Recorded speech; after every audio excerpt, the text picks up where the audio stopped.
सुरेखा खंडू काळे. मी सकाळी 7 वाजता वावरात जाते. चवळी चालू आहे, चवळी तोडीतोय आम्ही. घरी नंतर 3 वाजता घरी आलो. परिस्थिती बघितली, उचाकपाचक जास्त केलेली होती दोन्ही कपाटे. तुम्ही सगळे शेतात सगळे सोबतच गेले होते का? नाही, 10 वाजता सुनबाई ती 10:30ला. ह्या सुनबाई आहेत का तुमच्या? हा, बरं, तुम्ही किती वाजता शेतात गेले? 10:30 वाजता. 10:30 वाजता. आणि परत घरी किती वाजता आले मग तुम्ही?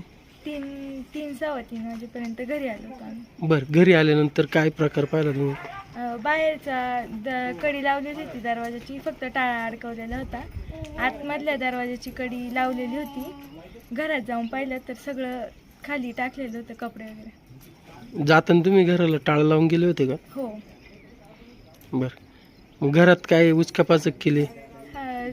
सगळं म्हणजे कपाटांमधलं सगळं खाली टाकलेले कपडे वगैरे, सगळं बेड पण उचललेलं. डाग बी, हं?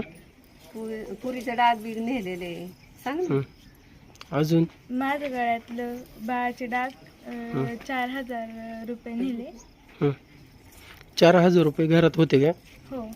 कशासाठी ठेवले होते? बायांची मजुरी द्यायची ती कामाची. तुम्ही कुठे गेले होते?